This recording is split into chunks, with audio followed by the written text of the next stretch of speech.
Problems on conditional probability. നമുക്ക് കുറച്ചും കൂടി പ്രോബ്ലംസ് നോക്കാം. A family has 2 children. What is the probability that both the children are boys given that at least one of them is a boy? അപ്പോൾ തന്നിട്ടുണ്ട്, ഒരു ഫാമിലിയിൽ 2 കുട്ടികളുണ്ട്. What is the probability that both the children are boys? അപ്പോൾ എന്താ നമ്മൾ കണ്ടുപിടിക്കേണ്ടത്? 2 കുട്ടികളും ബോയ്സ് ആവാനുള്ള പ്രോബബിലിറ്റി എന്താണ്? ഗിവൻ കണ്ടീഷൻ എന്താണ്? At least one of them is A boy. ഒരാളെങ്കിലും ബോയ് ആയിരിക്കണം, അതാണ് ഗിവൻ കണ്ടീഷൻ. നമുക്ക് ഗിവൻ കണ്ടീഷനെ എഫ് ആയിട്ട് എടുക്കാം, മറ്റതിനെ ഇ ആയിട്ടും എടുക്കാം. അപ്പം നമുക്ക് ആദ്യം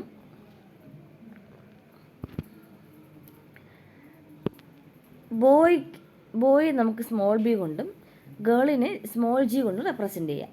let B stand for boy and G for girl. അങ്ങനെയാണെങ്കിൽ സാമ്പിൾ സ്പേസ് എസ് ഏതൊക്കെ എലമെൻറ്റ്സ് ഉണ്ടായിരിക്കും? സെറ്റ് ഒന്നുകിൽ, അപ്പം 2 കുട്ടികളല്ലേ, ഒന്നുകിൽ 2 ബോയ്സ് ആവാം, ബി, ഒന്നുകിൽ ആദ്യത്തെ കുട്ടി ബോയ് രണ്ടാമത്തത് ഗേൾ ആവാം, ബിയും ജിയും. ഒന്നുകിൽ ആദ്യം ഗേൾ രണ്ടാമത് ബോയ് ആവാം, ജിയും ബിയും. അല്ലെങ്കിൽ 2 ഗേൾസ് ആവാം, ജിയും ജിയും, അല്ലേ? ഇങ്ങനെ 4 പോസിബിലിറ്റി അല്ലേ ഉള്ളൂ 2 കുട്ടികൾ ഒരു വീട്ടിലുണ്ടാവുകയാണെങ്കിൽ. നമുക്ക് ഈവൻസ് നമുക്ക് ഡിഫൈൻ ചെയ്യാം. ഗിവൺ കണ്ടീഷൻ എപ്പോഴും എഫ് ആയിട്ട് എടുക്കുക, മറ്റേ ഇവൻറ്റിന് ഇ ആയിട്ടും എടുക്കുക. അപ്പോൾ ഗിവൺ കണ്ടീഷൻ ഇവിടെ at least one of them is A boy എന്ന്, അപ്പോൾ അതിന് എഫ് ആയിട്ട് കൊടുക്കുക. ഇ എന്ന് പറഞ്ഞാൽ ബോത്ത് ആർ ബോയ്സ്, അത് നമുക്ക് ഇ ആയിട്ട് എടുക്കാം. ഇ എന്ന് പറയുന്നത് both the children are boys, അങ്ങനെ എടുക്കാം. എഫ് എന്ന് പറഞ്ഞാൽ at least one of them is A boy, അങ്ങനെ എടുക്കാം. അപ്പോൾ എനിക്ക് ഈ ഈവൻസ് ഏതൊക്കെ എലമെൻറ്റ്സ് ഉണ്ടായിരിക്കും? ഇയിൽ ബോത്ത് ആർ ബോയ്സ് എന്ന് പറഞ്ഞാൽ ആ ഒറ്റ എലമെൻറ്റ് വരും, ബി മാത്രമേ വരൂ. At least one of them is A boy എന്ന് പറഞ്ഞാൽ ഒരാളെങ്കിലും ബോയ് ആയിരിക്കണം, 2 പേരും വേണമെങ്കിലും ബോയ് ആവാം. അപ്പോൾ ഏതൊക്കെ എലമെൻറ്റ്സ് വരും? ഒന്നുകിൽ 2 ബോയ് ആവാം, അല്ലെങ്കിൽ ആദ്യം ബോയ് രണ്ടാമത്തെ ഗേൾ ആവാം, അല്ലെങ്കിൽ ആദ്യം ഗേൾ രണ്ടാമത്തെ ബോയും ആവാം, അല്ലേ? At least one of them is A boy എന്ന് പറഞ്ഞാൽ ഒന്നെങ്കിലും ബോയ് ആവണം, അതായത് ഒരു ബോയ് എങ്കിലും വേണം, 2 ബോയ്സ് ആയാലും കുഴപ്പമില്ല.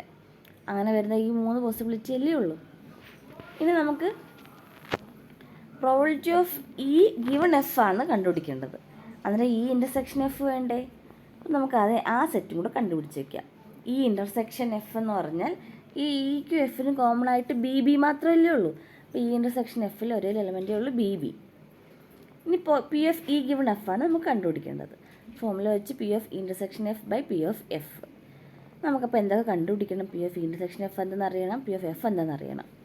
ആദ്യം P of E intersection F കണ്ടുപിടിക്കാം. ഈ ഇൻ്റർസെക്ഷൻ എഫിന് ഫേവറബിൾ ആയിട്ട് ആ സെറ്റിലൊരു എലമെൻറ്റേ ഉള്ളൂ, ബി മാത്രം. അപ്പോൾ 1. ടോട്ടൽ എസ്സിൽ എത്ര എലമെൻറ്റ്സ് ഉണ്ട്? 4. അപ്പം P of E intersection F എത്ര? 1/4. ഒരു പ്രോബബിലിറ്റി എങ്ങനെ കണ്ടുപിടിക്കുന്നത്? Number of favourable outcomes by total number of outcomes. ഇപ്പോൾ ഈ ഇൻ്റർസെക്ഷൻ എഫിന് ഫേവറബിൾ ആയിട്ട് ഒരു എലമെൻ്റ് ഉണ്ട്, ടോട്ടൽ സാമ്പിൾ സ്പേസിൽ 4 ഉണ്ട്, അപ്പോൾ 1/4. ഇനി പി ഓഫ് എഫിൽ എത്ര എലമെൻറ്റ്സ് ഉണ്ട്? 3. അപ്പോൾ എഫിന് ഫേവറബിൾ ആയിട്ട് 3 എണ്ണം ഉണ്ട്, അപ്പോൾ 3 ഡിവൈഡ് ബൈ ടോട്ടൽ സാമ്പിൾ സ്പേസിൽ 4 എണ്ണം, അപ്പോൾ 4, 3/4. വേണ്ടതെല്ലാം കിട്ടി. P of E given F എന്ന് പറഞ്ഞാൽ P of E intersection F by P of F 1/4 divide by 3/4. നമുക്ക് 3/4നെ റെസിപ്രോക്കൽ എടുത്ത് മൾട്ടിപ്ലൈ, ഡിനോമിനേറ്ററിന് റെസിപ്രോക്കൽ നമ്മൾ എടുക്കും. അപ്പോൾ 1/4 ഇൻറ്റു 4/3 എന്ന് വരും. 4ഉം 4ഉം കട്ടാവും, 1/3 എന്ന് വരും. ഓക്കെ, ഒരു ക്വസ്റ്റ്യൻ കൂടെ okay. In a school there are 1000 students out of which 430 are girls. ഇപ്പോൾ ഒരു സ്കൂൾ 1000 സ്റ്റുഡൻസ് ഉണ്ട്, അതിൽ 430 സ്റ്റുഡൻസ് ഗേൾസ് ആണ്. It is known that out of 430, ഈ 430 ഗേൾസിൽ 10% of girls study in class 12. അതായത് 430യുടെ 10% എന്ന് പറയുമ്പോൾ 430 ഇൻറ്റു 10/100 43 എന്ന് വരും. 43 ഗേൾസ് സ്റ്റഡി ഇൻ ക്ലാസ് 12.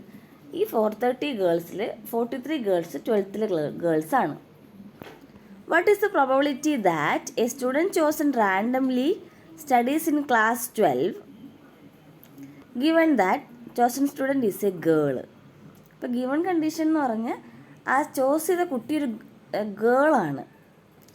നമുക്ക് കണ്ടുപിടിക്കേണ്ടതെന്ന് പറഞ്ഞാൽ probability that A student chosen randomly studies in class 12. Class 12 പഠിക്കുന്ന കുട്ടിയെ ചൂസ് ചെയ്യുന്ന പ്രോബിലിറ്റിയാണ് കണ്ടുപിടിക്കേണ്ടത്. ഗിവൺ കണ്ടീഷൻ എന്താണ്? Chosen student is A girl. Choose ചെയ്ത കുട്ടി ഒരു ഗേളാണ്. അങ്ങനെയാണെങ്കിൽ ആ റാൻഡമായിട്ട് സെലക്ട് ചെയ്ത കുട്ടി ക്ലാസ് 12 ആവാനുള്ള പ്രോബിലിറ്റി എന്താണ്? ഇതാണ് നമുക്ക് കണ്ടുപിടിക്കാനുള്ളത്. ക്വസ്റ്റ്യൻ മനസ്സിലായോ? ഒരു സ്കൂളിൽ 1000 സ്റ്റുഡൻസ് ഉണ്ട്. 430 ഗേൾസാണ്. ഈ 430 ഗേൾസിൽ 10%, അതായത് 43 ഗേൾസ് 12th ഗേൾസാണ്. അങ്ങനെയാണെങ്കിൽ നമുക്ക് കണ്ടുപിടിക്കാനുള്ളത് ഒരു കുട്ടിയെ റാൻഡമായിട്ട് ചൂസ് ചെയ്യുന്നു. തന്നിട്ടുണ്ട് ഗിവൺ കണ്ടീഷൻ എന്ന് പറഞ്ഞാൽ ആ കുട്ടി ഒരു ഗേളാണെന്ന് ഗിവൺ കണ്ടീഷൻ തന്നിട്ടുണ്ട്. അങ്ങനെയാണെങ്കിൽ ഈ കുട്ടി 12th കുട്ടിയാവാനുള്ള പ്രോബിലിറ്റി എന്ത്? അതാണ് നമുക്ക് കണ്ടുപിടിക്കാനുള്ളത്. അപ്പോൾ എപ്പോഴും ഗിവൺ കണ്ടീഷൻ എഫ് ആയിട്ടും മറ്റേതിനെ ഇ ആയിട്ടും എടുക്കുക. അപ്പോൾ നമുക്കിവിടെ എഫ് ഇപ്പോൾ എടുക്കേണ്ടത് എന്താണ്? Chosen student is A girl. അതാണ് എഫ് ആയിട്ട് എടുക്കേണ്ടത്. ഇ എന്താണ്? Student studies in class 12. അതിന് ഇ ആയിട്ടും എടുക്കുക. Okay. Let E B the event that the student chosen randomly studies in class 12. നമ്മൾ റാൻഡമായിട്ട് സെലക്ട് ചെയ്ത കുട്ടി ക്ലാസ് 12 എടുക്കുക. F B the event that chosen student is A girl. അത് girl ആണെന്നും given കണ്ടീഷനാണത്. അത് ചോസൺ സ്റ്റുഡൻറ്റ് ഗേൾ ആണെന്നാണ് given condition. അത് F ആയിട്ടും എടുക്കുക. P F E given F ആണ് നമുക്ക് കണ്ടുപിടിക്കേണ്ടത്. അതിന് നമുക്ക് P F E intersection F കണ്ടുപിടിക്കണം, പി എഫ് എഫ് കണ്ടുപിടിക്കണം. P F E intersection F എന്ന് പറഞ്ഞാൽ ഇ ഇൻ്റർസെക്ഷൻ എഫ് എന്ന് പറഞ്ഞാൽ ഇ എന്ന് പറഞ്ഞാൽ 12th കുട്ടി, എഫ് എന്ന് പറഞ്ഞാൽ ഗേള്. അപ്പോൾ ഇ ഇൻ്റർസെക്ഷൻ എഫ് എന്തായിരിക്കും? 12th സ്റ്റാൻഡേർഡിലെ ഗേള് അല്ലേ? ഇ എന്ന് പറഞ്ഞാൽ 12th പഠിക്കുന്ന കുട്ടി, എഫ് എന്ന് പറഞ്ഞാൽ ഗേള്, ചോസൺ സ്റ്റുഡൻറ്റ് ഗേളാണെന്നുള്ളതാണ്. അപ്പോൾ ഈ ഇൻ്റർസെക്ഷൻ എഫ് എന്താണ്? 12th ആണ്, ഗേളുമാണ്. 12th സ്റ്റാൻഡേർഡിലെ ഗേൾ എന്നാണ് ഈ ഇൻ്റർസെക്ഷൻ എഫ്. 12th സ്റ്റാൻഡേർഡിൽ എത്ര ഗേൾസ് ഉണ്ടെന്ന് നമ്മൾ കണ്ടത്? 10% ഓഫ് 430 ആണ് 12th ഗേൾസ്. അതായത് 43 ഗേൾസാണ് 12th. അപ്പോൾ number of favourable items in intersection F എന്ന് പറഞ്ഞാൽ 43 ആണ്. അപ്പോൾ 43 divide by total number of students 1000 ആണ് സ്കൂളിൽ. അപ്പോൾ 1000. പി ഓഫ് ഇൻ്റർസെക്ഷൻ എഫ് കിട്ടി എന്താണെന്ന് മനസ്സിലായോ? ഇ എന്ന് പറഞ്ഞാൽ number of student studies in class 12th കുട്ടി എന്നാണ് ഇ എന്ന ഇവൻ്റ് നമ്മൾ എടുത്തിരിക്കുന്നത്. എഫ് എന്ന് പറഞ്ഞാൽ ഇറ്റ് ഇസ് എ ഗേളുമാണ്. അപ്പോൾ ഈ ഇൻ്റർസെക്ഷൻ എഫ് എന്ന് പറഞ്ഞാൽ രണ്ടിനും കോമൺ ആയിട്ട്, അതായത് 12th ആണ് ഗേളുമാണ് എന്ന് പറഞ്ഞാൽ 12th ഗേള്. 12th എത്ര ഗേൾസ് ഉണ്ട്? 430യുടെ 10%, അതായത് 43. ടോട്ടൽ എത്ര സ്റ്റുഡൻസ് ഉണ്ട് സ്കൂളിൽ? 1000. അപ്പം പി ഓഫ് ഇൻ്റർസെക്ഷൻ എഫ് എന്ന് പറഞ്ഞാൽ 43/1000. മനസ്സിലായല്ലോ? ഇനി പി ഓഫ് എഫ് എന്ന് പറഞ്ഞാൽ chosen student is A girl എന്ന സ്കൂളിൽ എത്ര ഗേൾസ് ഉണ്ട്? 430. ടോട്ടൽ എത്ര സ്റ്റുഡൻസ് ഉണ്ട്? 1000. അപ്പം പി ഓഫ് എഫ് എന്ന് പറഞ്ഞാൽ 430/1000. നമുക്ക് വേണ്ടുന്നതെല്ലാം ആയാലും നമുക്ക് കണ്ടുപിടിക്കാനുള്ള P of E given F. P of E intersection F by P of F 43/1000 divide by 430/1000. 1000 കട്ടാവും. 43/430 1/10 എന്ന് വരും. 0.1. ഓക്കെ. അടുത്തത് a die is thrown twice and the sum of numbers appearing is observe to be 6. ഒരു dye 2 വട്ടം throw ചെയ്തു. അപ്പം ആ കിട്ടുന്ന ഡൈയിൽ കിട്ടുന്ന നമ്പേഴ്സിൻ്റെ സം 6 ആണെന്ന് നമ്മൾ മനസ്സിലാക്കി. What is the conditional probability that the number 4 has appeared at least once? അങ്ങനെയാണെങ്കിൽ 4 ഒരു പ്രാവശ്യമെങ്കിലും ഒക്കർ ചെയ്യാനുള്ള അറ്റ്ലീസ്റ്റ് വൺസ്, ഒരു പ്രാവശ്യമെങ്കിലും, അത് ഈ രണ്ട് ത്രോയിൽ ഒരെണ്ണമെങ്കിലും 4 ആയിരിക്കാനുള്ള പ്രോബിലിറ്റി എന്താണ്? ഇപ്പോൾ ഇവിടുത്തെ ഗിവൺ കണ്ടീഷൻ എന്താണ്? Sum of numbers appearing is observe to be 6. അതാണ് ഗിവൺ കണ്ടീഷൻ. തന്നിട്ടുള്ള കണ്ടീഷൻ എന്തുവാണ്? രണ്ട് പ്രാവശ്യം ആ ഡൈ ത്രോ ചെയ്യുമ്പം ആ കിട്ടുന്ന 2 നമ്പേഴ്സിൻ്റെയും സമ്മ് 6 എന്നാണ് നമ്മൾ ഗിവൺ കണ്ടീഷൻ. അങ്ങനെയെങ്കിൽ 4 ഒരു വട്ടമെങ്കിലും വരാനുള്ള പ്രോബിലിറ്റി എന്താണ്? ഗിവൺ കണ്ടീഷൻ എഫ് ആയിട്ടും മറ്റേതിനെ ഇ ആയിട്ടും എടുക്കുക. ഇനി ഒരു ഡൈ 2 വട്ടം ത്രോ ചെയ്യുമെങ്കിൽ ടോട്ടൽ എത്ര ഔട്ട്കംസ് ഉണ്ടായിരിക്കും? ഓർമ്മയുണ്ടോ? സാമ്പിൾ സ്പേസിൽ 1 1 വരാം, 1 2 വരാം, അങ്ങനെ 1 3 വരാം, 1 4 വരാം, 1 5 വരാം, 1 6 വരാം. 2 സ്റ്റാർട്ട് ചെയ്യും. ആദ്യം 2 കിട്ടിയാൽ 2 1 വരാം, 2 2 ആവാം, അങ്ങനെ 2 6 വരെ വരാം. പിന്നെ 3 1 ആവാം, 3 2 ആവാം, 3 6 വരെ വരാം. 4 1 വരാം, 4 2 വരാം, 4 3 വരാം, അങ്ങനെ 4 6 വരെ വരാം.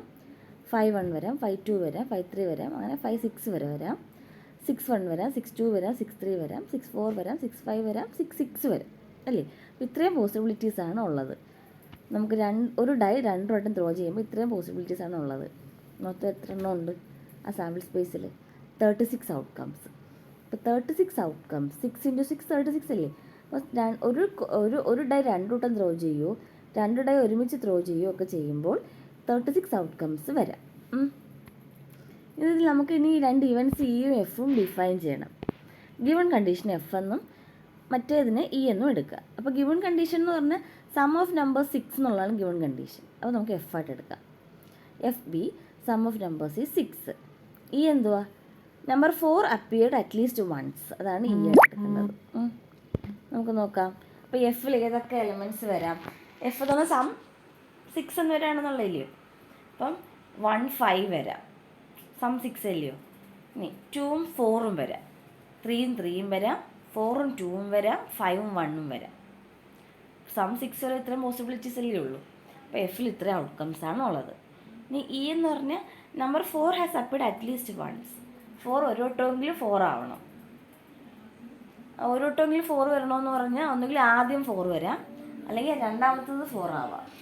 അതായത് ഒന്നുകിൽ 1 4 2 4 3 4 4 4 5 4 6 4 എന്ന് വരാം, അല്ലെങ്കിൽ ആദ്യം 4 വരാം.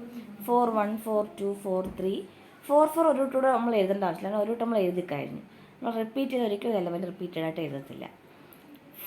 5 4 സോറി, അത് 5 4 അല്ല 4 5 ആണ്. എഴുതി തെറ്റിപ്പോയതാണ്. 4 5 4 6 ആണ് ഞാൻ ഇപ്പോൾ ശ്രദ്ധിച്ചത്. നിങ്ങൾക്ക് തെറ്റിപ്പോയതാണ്. ഞാൻ ആദ്യം എഴുതിയേക്കുന്നത് ആദ്യം 1ഉം രണ്ടാമത് 4ഉം വെച്ച് എഴുതി.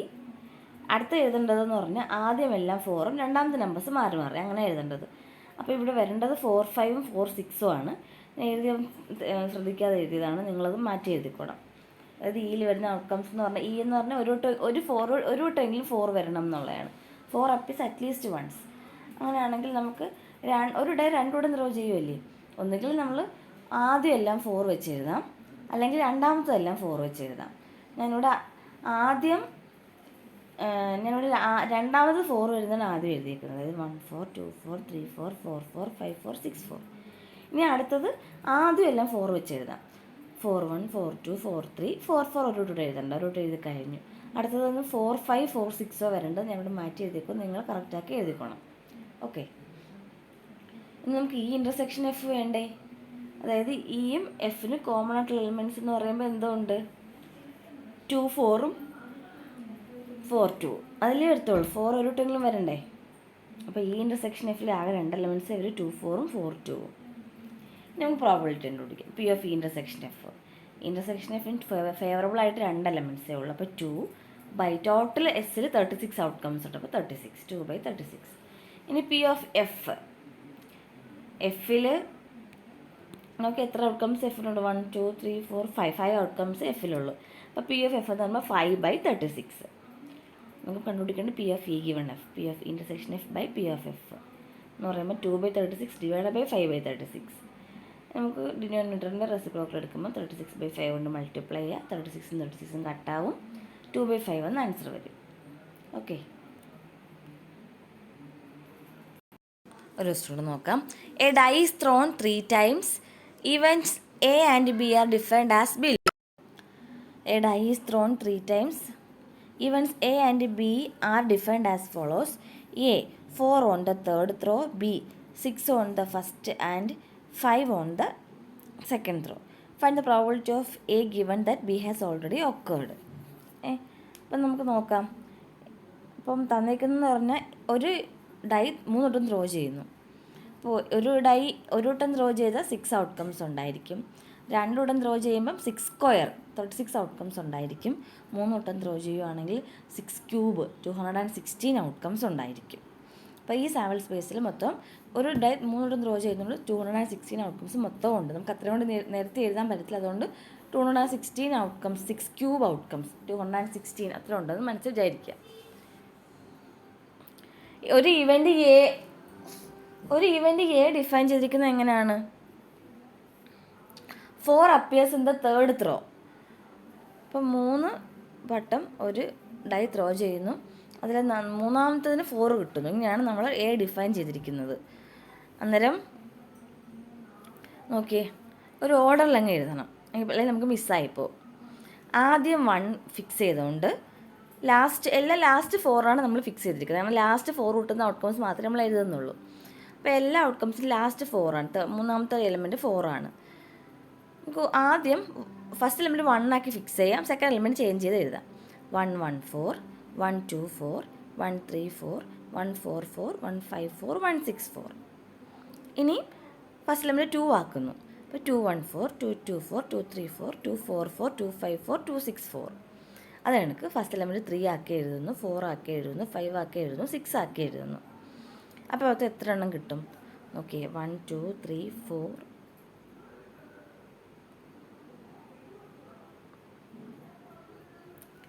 6.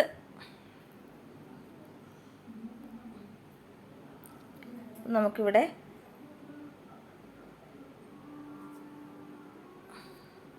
അത് തന്നെ 6 ന് 6 36 ഉണ്ട്.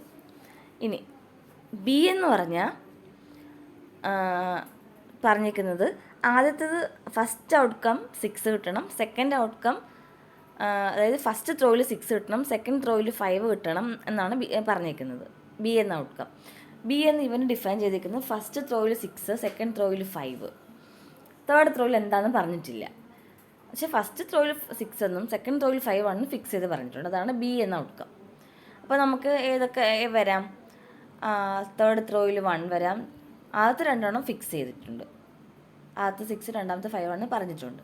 തേർഡ് ത്രോയിൽ 1 ആവാം, 2 ആവാം, 3 ആവാം, 4 ആവാം, 5 ആവാം, 6 ആവാം. അതായത് 6 5 1 വരാം, 6 5 2 വരാം, 6 5 3 വരാം, 6 5 4 വരാം, 6 5 5 വരാം, 6 5 6 ആവാം അല്ലേ? ഇനി എ ഇൻ്റർസെക്ഷൻ ബി എന്ന് പറഞ്ഞാൽ ഇത് രണ്ടിനോട് കോമൺ ആയിട്ട് എ എന്ന് പറഞ്ഞാൽ ലാസ്റ്റ് 4 വരുന്നു, ബി എന്ന് പറഞ്ഞാൽ ആദ്യത്തെ 2 6ഉം 5ഉം. അപ്പോൾ രണ്ടിനോട് ഇൻ്റർസെക്ഷൻ എന്ന് പറയുമ്പം ആദ്യത്തെ 6, രണ്ടാമത്തെ 5, മൂന്നാമത്തത് 4, 6 5 4. മനസ്സിലായോ? എ എന്ന് പറഞ്ഞാൽ ലാസ്റ്റ് 4 വരുന്നതാണ് എയിലുള്ളത്. ബിയിലുള്ളതെന്ന് പറഞ്ഞാൽ ആദ്യം 6ഉം രണ്ടാമത്തെ 5ഉം വരുന്നത്. അപ്പോൾ രണ്ടിനോട് കോമൺ എന്ന് പറഞ്ഞാൽ 6 5 4 എന്നല്ലേ വരത്തുള്ളൂ. ഇനി P of A given B എന്ന് പറഞ്ഞാൽ P of A intersection B by P of B. അതാണ് നമ്മൾ കണ്ടുപിടിക്കേണ്ടത്. P of A intersection B എന്ന് പറഞ്ഞാൽ എ ഇൻ്റർസെക്ഷൻ ബിയിൽ ഒരു എലമെൻറ്റ് എഴുതുമ്പോൾ 1 ബൈ ടോട്ടൽ 216.